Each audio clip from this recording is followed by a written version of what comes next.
जय माता की, हर हर महादेव, जय श्री राम।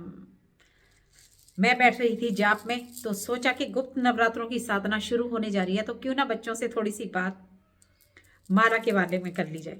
माला बहुत इंपॉर्टेंट चीज है गुप्त नवरात्रों में। आपके जीवन में इस वक्त किसी भी साधना में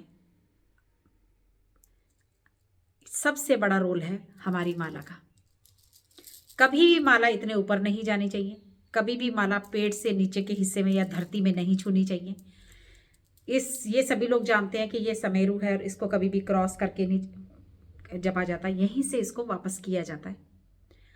और कभी भी माला को घूमते फिरते इधर उधर किसी के गले में, अपने गले में नहीं पहना जा सकता, क्योंकि ये इतनी पावर इकट्ठा जो हो रही है आपके आसन में और आपके माला में ही होती है।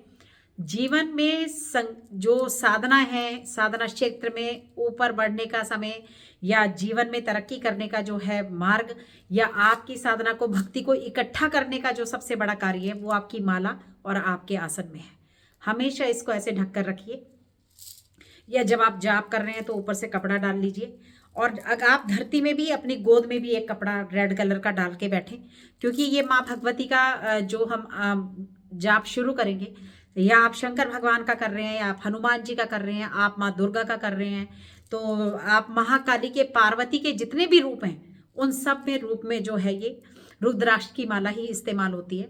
सिर्फ माँ बंगलामुखी के लिए जो है आप हल्दी की माला का इस्तेमाल करते हैं। और अपने गोद में कपड़ा रखिए, दिशा का ध्यान रखिए, चढ़ते हुए सूरज की तरफ को आपको चेहरा होना चाहिए, और एक कपड़ा आपके अपनी गोद में बिछा हुआ होना चाहिए। माला कभी भी जमीन में न लगे। अगर आपकी माला जमीन में, धरती में लग गई, कोई कपड़ा या कुछ आपने अपने आगे नहीं रखा है, तो सारा आपका जाप जितना भी है सब धरती में जा रहा है। तो ये बहुत छोटी छोटी सी बातें हैं। आप जब हवन करते हैं, अब मान लीजिए मैंने 108 आहुति देनी है, तो हमेशा राइट हैंड से ही आहुति लगेगी। लेफ्ट हैंड में माला को पकड़िए, माला को उल्टे हाथ से आप चला सकते हैं। आप 108 माचिस की तिलियां रख सकते हैं, एक एक तिली उठाते जाइए, साइड में करते जाइए और हवन की आहुति देते जाइए। तो हमेशा सिर्फ हवन जब करेंगे, इतने ही चीज का आपका इस्तेमाल होगा, अंगूठा और ये 2 उंगलियां। तो जाप का जो है, जब भी आप जाप करके उठें, आपको लगता है कभी नेगेटिव फील हो रहा है, आप परेशान हो रहे हैं, या आपको कोई दिक्कत महसूस हो रही है, बस जाप वाली माला को आप 1 सेकंड के लिए ऐसे डालें, माँ भगवती का ध्यान करें और बस इसको साथ साथ ही बाहर कर दें। इतना ही काम में ये बहुत बड़ी पावर जो है आपको देगी। और इस तरह से जाप वाली माला का कभी भी हाथ में नहीं पहनना है, लटका के नहीं घूमना है, घूमते घूमते लोगों को दिखा के जाप नहीं करना है। ये सब जो भक्ति है, ये गुप्त नवरात्रों की भक्ति है, तो इसको बड़े ध्यान से, बड़े प्रेम से और चुपचाप ही करना है।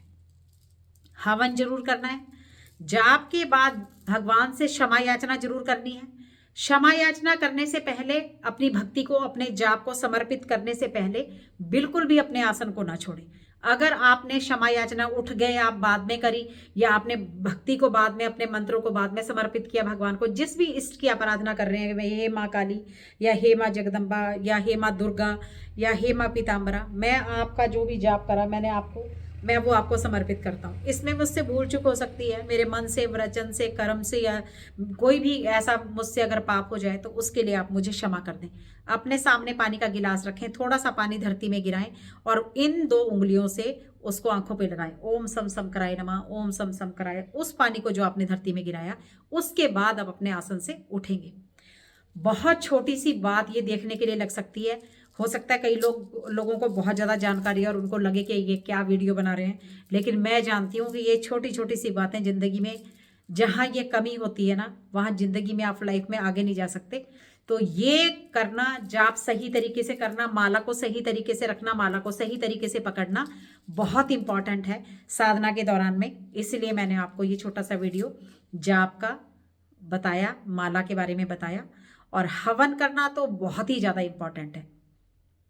अब ये जितनी भी साधनाएं हैं, जितनी ज़्यादा आप रात्रि में करेंगे, अब ये हनुमान जी की भी हो सकती हैं, ये भैरव बाबा की भी हो सकती हैं, और आप जो भी आपके इष्ट हैं, भगवान शंकर के लिए भी आप कर सकते हैं, आप दुर्गा के लिए, माँ पार्वती के जितने भी रूप हैं, या 10 महाविद्याओं में से, तो ये महालक्ष्मी, महासरस्वती और महाकाली जो है, इन तीनों की छोटी छोटी फोटो रख के भी आप इन साधना को कर सकते हैं।